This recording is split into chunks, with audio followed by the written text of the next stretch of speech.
because our preaching shall be short today.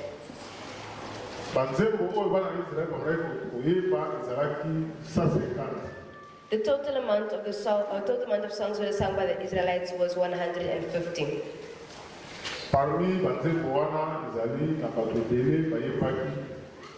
Amongst those songs, there were many authors who had written the song.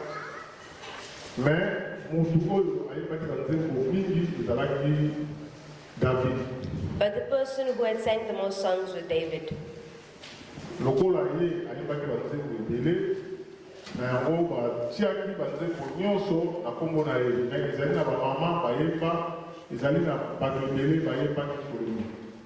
Despite the fact that there were many other authors like unnamed women and Moses and so on who had written some songs, but since David had sang the most songs, they decided to put it under his name.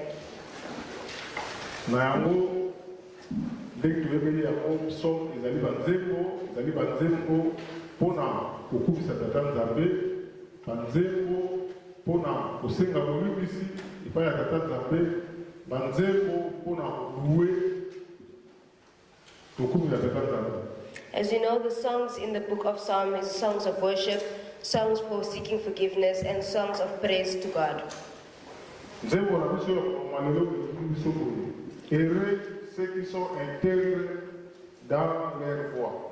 And the song for today tells us, happy are they who are without sin in their ways, walking in the law of the Lord. Walking in the law of the Lord. Donc, c'est pour Oyo, Bazali, Inter. Et puis, par Oyo, autant pour selon la loi de l'Éternel. Selon Dieu pour l'Éternel. Says, happy are those who are without sin and walk in the law of the Lord. Nakamisi, bisomio sur que nous avions en tant que bâtiment. Nathan, ou Bayama Biso.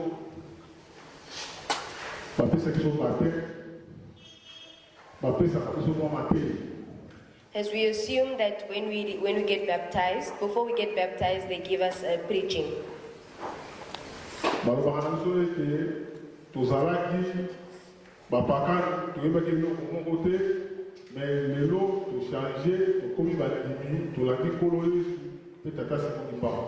In the preaching, it says that before accepting Christ, we were pagans, we did not know anyway, but we decided to follow Jesus Christ.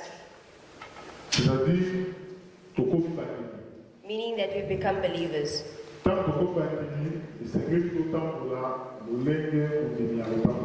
And since we have decided to become believers, we have to behave in the way that a believer does.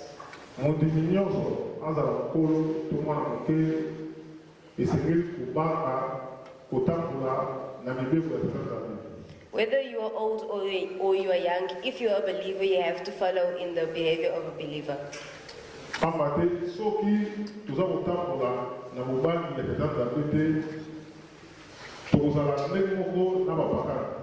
Because if we do not have the fear of God and not behave the way a believer does, we'll act as pagans.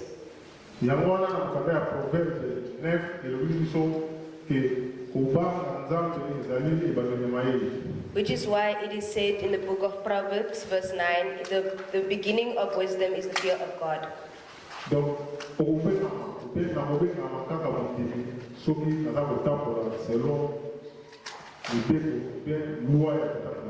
Meaning that you'll only be considered a believer if you follow the way of the Lord.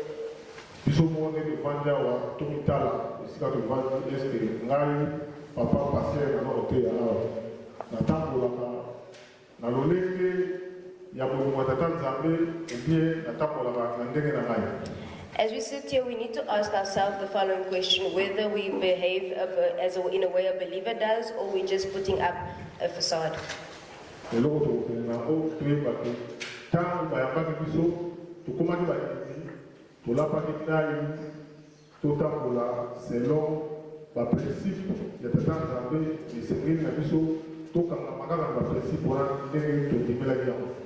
Because we need to take reference to when we were baptized, that we decided to become believers and to follow in his path.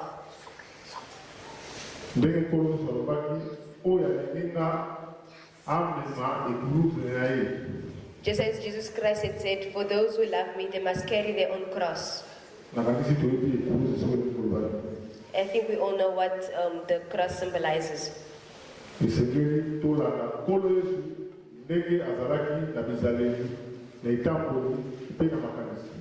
need to follow the example of Jesus Christ in the way he was walking, the way he was talking, and the way he behaved.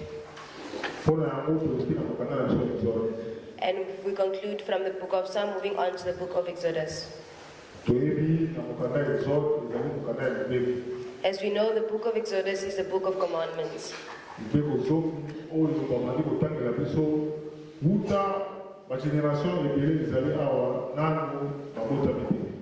And these 10 commandments have been read to us from many generations before and will continue to be read for the generations to come.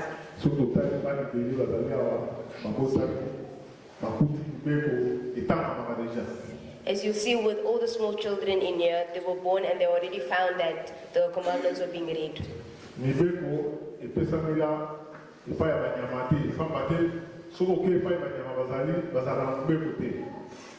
These commandments are not given to animals, because if you go to the jungle, you shall see that there is no law there.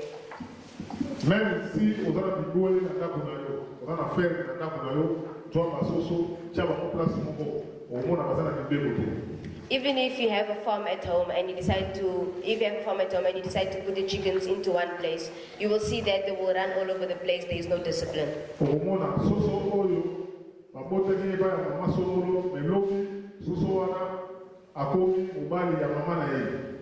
You will see that a chick was born by his own mother, but then you see the next day he becomes his mother's husband.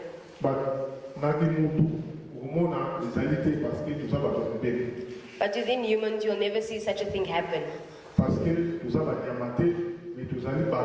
Because we are not animals, but we are humans. Because we are the promised people of God. We are people just as our father Dianindama had said.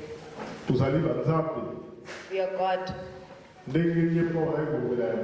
And that's how we used to say it.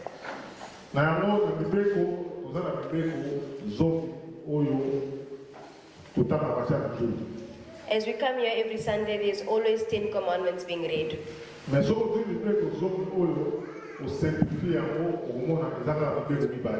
But if you take the 10 commandments and simplify it, you shall see it's only 2.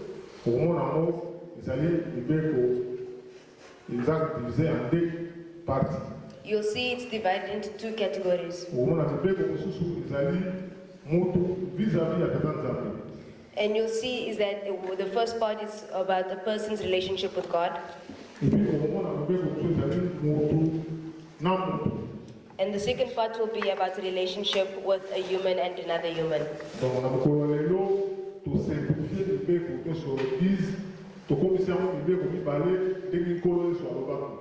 And today we shall simplify the commandments and make it into 2 parts so that we can elaborate further.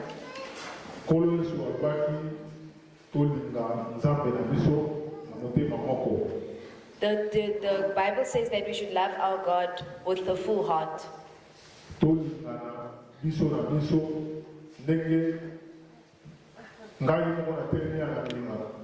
we should love one another as if one would love oneself.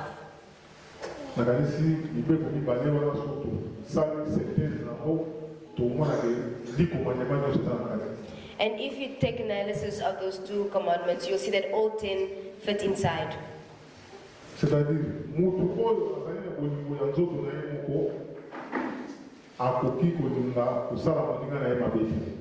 Meaning that the person who loves himself is not able to hurt another person. Comment se fait-il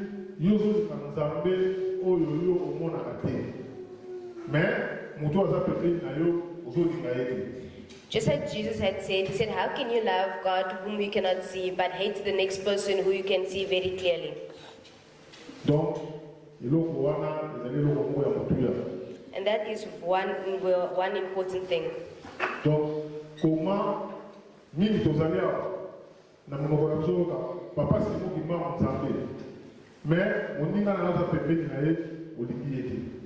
Here, many of us within our mouths we say Father Simon Kimbango is God, but then the person sitting next to us, we have issues with him. Nzambe biso toyebi na mosuni peut-être parce que toza na chance wana. As we know God by the flesh because he is here with us. Mais bato mingi bayebi Nzambe na mosuni te bayebi kaka Nzambe azali esprit amona na te. But many people know God as a spirit who is floating around us. Et puis Nzambe ayebisi biso kozala na yo moninga na yo na problème te. And the Bible and God says, do not have problems with your fellow neighbor. Mais omona biso na biso tolingani te. But you'll see within us there is no love. Kombo ya Nzambe na mokolo na biso ekoma lokola nayebi biso na bile ya kolia.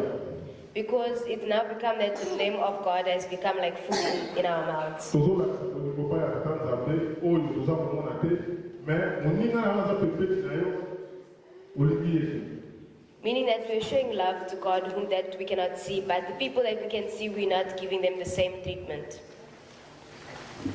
Koyinana ezali kaka na biso. Hating each other is amongst us. Kofingana ezali kaka na biso. Cursing each other out is within us. Kotonana ezali kaka na biso. To hate on each other is among us. Lokuta kutoloba te ezali kaka na biso. Dishonesty is also among us. Na yango bandeko na ngai tosala effort pamba te eloko toyaka na eglise na ndako na Nzambe ezali po tozwa mateya tobongwana tosalela tata Nzambe.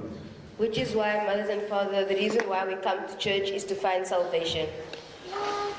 Ne soki tokolingana te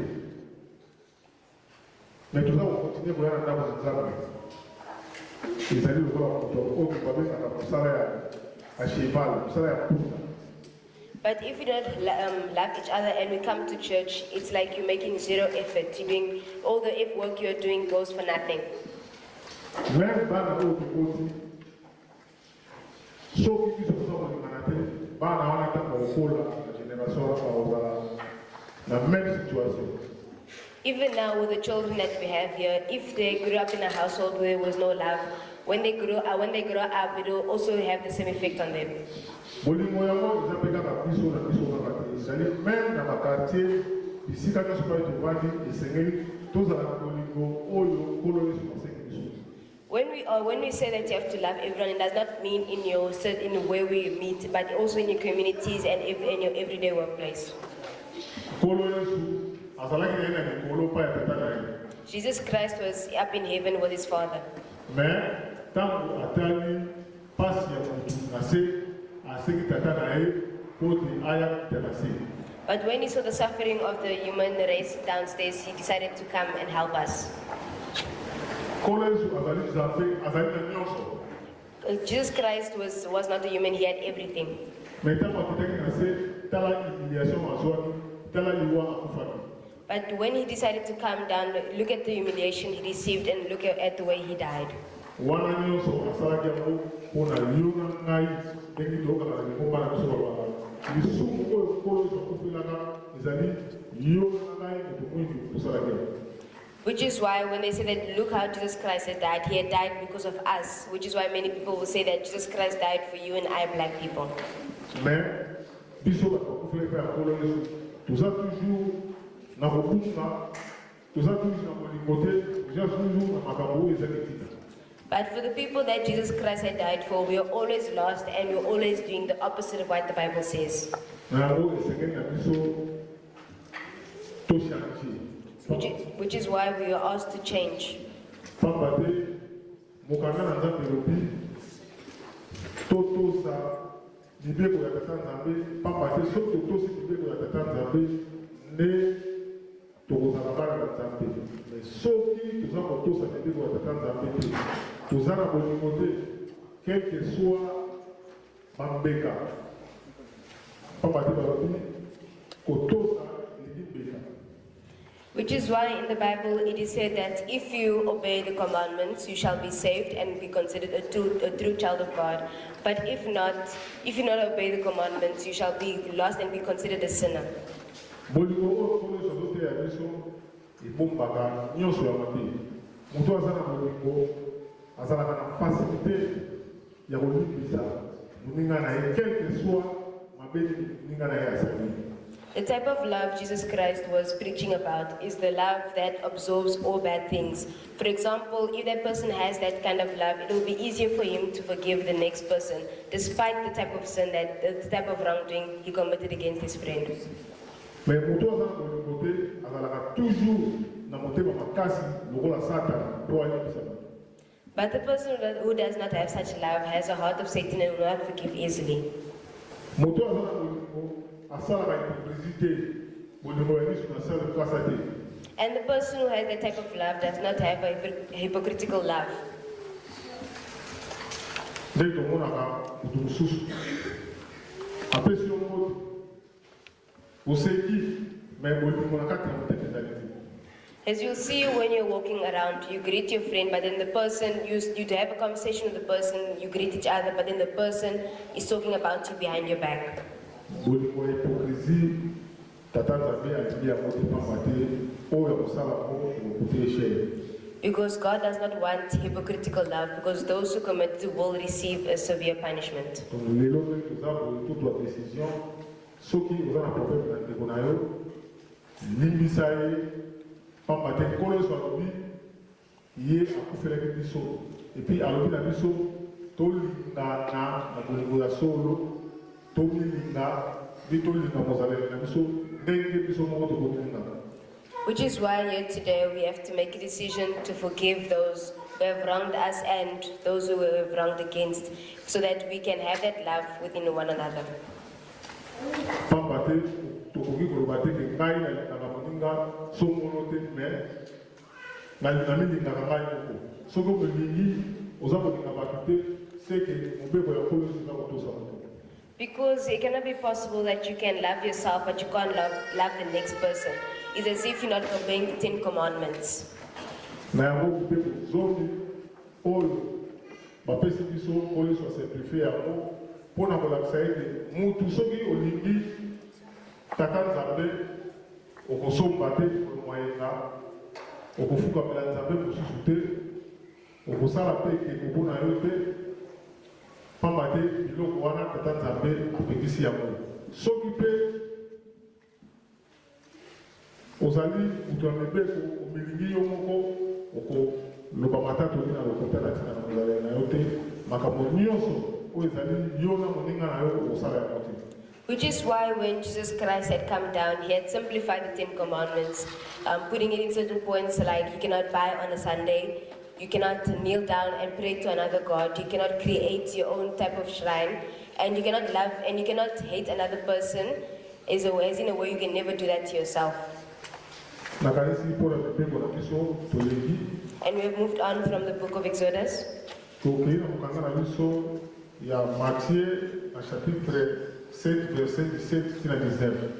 And now we're moving on to the book of Matthew, chapter 7, verse 17 to 19.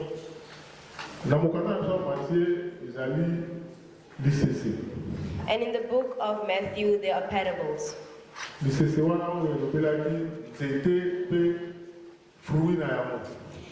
the parable speaks about a type of tree and the type of fruits it will bear.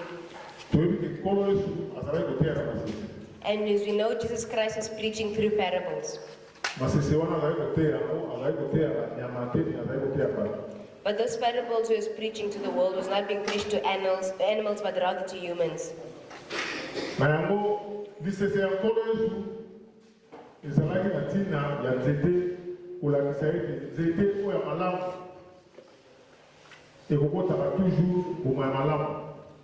And the parable that Jesus Christ preached in this certain book was about how a good tree will only bear good fruit.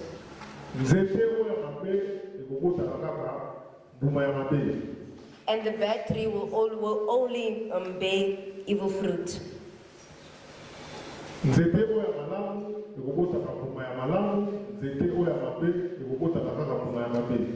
Meaning a good tree will only bear good fruit and a bad tree will only produce bad fruit.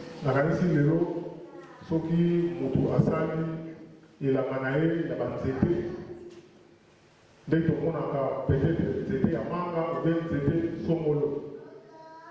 If we see that we have decided to make an orchard and we decide to make of mangoes or a certain fruit, Soki osali bilanga na yo ya banzete chaque année esengeli na yo kokende vérifier soki mbuma ekoti to mbuma ekoti te.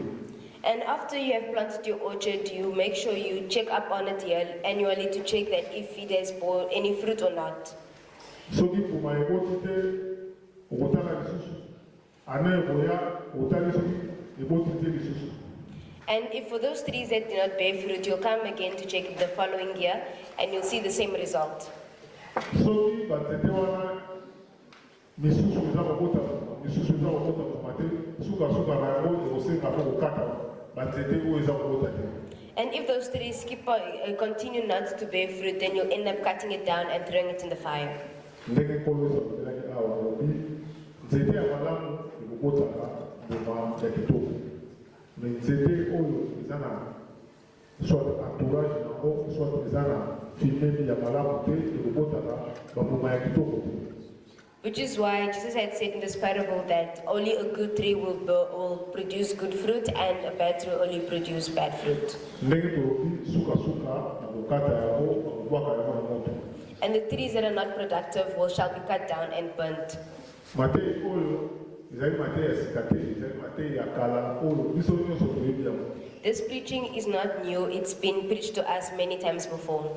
Lelo toza kolobela nzete te, toza kolobela biso bato. But today we